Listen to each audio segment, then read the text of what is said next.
All right, buckle up because today we're diving into some serious drama in the gaming world. We're talking about Sweet Baby Inc., Ah, yes, Sweet Baby Inc. They've been making quite a splash lately. to say the least. They're a narrative design consultancy working with some huge EE names in the industry. We're talking EA, Ubisoft, even the studio behind the latest God of War. And that's exactly why they're at the heart of a storm of controversy. Some gamers are claiming they're absolutely ruining storytelling, while others are staunchly defending their work. It's wild, right? Because on the surface, their mission seems pretty straightforward. I mean, their website talks about crafting better, more empathetic stories and diversifying the industry. Pretty common goals these days, wouldn't you say? You're absolutely right. Those are pretty standard goals in the industry today. But the real controversy stems from how they're actually trying to achieve those goals. Hmm. Things really blew up when a Steam curator group called Sweet Baby Inc. Detected popped up. Oh, I remember when that group appeared. What were they doing again? Well, they basically started listing games that Sweet Baby Inc. had been involved in. So it's like they created a watch list, but instead of tracking bad movies, it's for games they think have been influenced by Sweet Baby Inc.'s design philosophy. That's kind of genius and kind of terrifying for the companies involved. Yeah, and it really set some people off. The backlash was immediate. You had people accusing the group of actually promoting a boycott against these Oh, games. wow. Really? Yeah, even though they never explicitly told people not to buy them. It got to the point that one of Sweet Baby Inc.'s own narrative designers, Chris Kindred, publicly called them out on X, formerly known as Twitter, labeled it a harassment campaign, and tried to get the group taken down. Oh, the irony. So they tried to silence the group. Is that Exactly. what happened? Well, as you can imagine, it completely backfired. I was going to say that seems like a recipe for disaster. You try to censor someone and it blows up in your face. Exactly. Instead of shutting them down, it just brought even more attention to the Sweet Baby Inc. Detected group, which, in turn, really fueled accusations of hypocrisy against Sweet Baby Inc. I bet. Talk about adding fuel to the fire. It definitely poured gasoline on those flames. So now you have this very public example of what many saw as Sweet Baby Inc. trying to control the narrative. Instead of engaging in open discussion, they were being accused of resorting to censorship. And that just makes people wonder, if they're so confident about the value they bring to these games, why even bother? Like, why be so worried about a group simply listing their projects? Especially since, like I mentioned before, the group wasn't telling people not to buy the games, just highlighting which ones Sweet Baby Inc. had worked on. Right, right. So then what happened? Well, it didn't stop there. Then another Sweet Baby Inc. employee, Felix Maya Kramer, jumped into the fray. Uh-oh. Yeah, claiming on social media that Steam had absolutely zero guidelines to prevent curators from urging boycotts. Interesting. Is that true, though? Well, not entirely, no. In fact, Kramer's post received a community note on that platform, pointing out that Sweet Baby Inc. Detected never actually told people to not buy the games. So they were called out for spreading misinformation. Pretty much. So it sounds like there's a lot more to this story than meets the eye. What do you think is really driving the strong reaction from both sides? Well, I think part of it might be rooted in something the CEO said a while back. Back at GDC 2019, she gave a speech. What'd she say? She actually encouraged developers to terrify their marketing teams into hiring consultants. Terrified them. Those were her words. Yikes. Not exactly the best approach. Yeah, it doesn't really scream, we want to foster a more inclusive and diverse gaming industry, does it? Not really. It feels more like strong-arming than collaborating. Definitely not the best look. It does make you wonder what their true motives are. It definitely feeds into this larger conversation about whether this entire controversy is truly about diversity in storytelling, or if there are other factors at play here. Like what? Well, that's what we'll get into next time on The Deep Dive. So last time we were talking about Sweet Baby Inc. and this whole controversy, and you mentioned there might be some other factors at play. Like what exactly? Well, there's this whole financial element tied into this that often gets overlooked. Oh, really? Yeah, it's called ESG investing. ESG investing. It stands for environmental, social, and governance.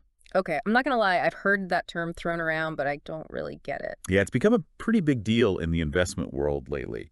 Basically, it means that investors are looking beyond just profits. So it's not all about the bottom line anymore. Not exactly, no. They're also considering a company's impact on the world, on its stakeholders. Things like environmental sustainability, social responsibility, even ethical governance. So it's like a more holistic approach to investing. Exactly. And how does this tie back into Sweet Baby Inc.? Well, diversity, equity, and inclusion, all that falls under the S in ESG, the social aspect. Right, right. And for companies like those that make video games, a strong commitment to DEI can be a major selling point to these ESG-focused investors. So a company with good DEI initiatives is seen as a more attractive investment. Pretty much, yeah. Interesting. It creates a very real financial incentive for companies to prioritize DEI, even if it's just to appease investors. Okay, I see where you're going with this. So you're saying Sweet Baby Inc. is basically profiting off this whole system. Well, it's not quite that simple, but it's true that their entire business model is built around helping companies achieve those DEI goals. Which has led to some people questioning their motives. Exactly. Like that YouTuber, Lady Decade. Oh, you've seen her videos. Yeah, she goes on a pretty epic rant about Sweet Baby Inc. Yeah, she's not afraid to speak her mind. She basically accuses them of being hypocritical, right? Saying they're profiting from the very system they claim to be trying to fix. That's the gist of it, yeah. And it's important to note that her video is very much a rant. It's coming from a very specific perspective. Sure, sure. But she does raise some interesting points. Like what? Well, for one, she questions whether these diversity efforts are actually improving games, or if they're doing more harm than good. Harm? How so? Well, she argues that by focusing so much on representation, developers are sacrificing good storytelling. Ah, so it's about the execution, not necessarily the intention. Exactly. Because I can see how that could be a problem. If it feels like diversity is being forced into a game just for the sake of checking boxes, that's not going to resonate with players. Right, it needs to feel organic, authentic. And this is something that Lady Decade brings up in her video, right? Yeah, she uses the example of God of War Ragnarok. Oh, yeah, I remember that whole thing. A lot of people felt like the inclusion of certain characters felt out of place. Like it was shoehorned in. Exactly. And it highlights this bigger issue of forced diversity versus organic representation. So how do you tell the difference? Well, with forced diversity, it feels like an afterthought. Like someone just went through a checklist and said, okay, we need to add more characters of color, more LGBTQ characters, etc. Without any real thought given to how those characters fit into the story. Exactly. Whereas with organic representation, it feels natural. It feels like those characters belong there, like their presence adds to the story and the world building. So how do we encourage more of the latter? Well, it starts with recognizing that diversity is not just about adding more characters of different backgrounds. It's about creating a world where those characters can thrive, where their stories feel authentic and meaningful. And that's where a lot of games fall short, wouldn't you say? I think so, yes. And it's something that we need to keep talking about. Because ultimately, we all want the same thing, right? To play games that tell great stories, stories that stay with us long after we've put down the controller. Exactly.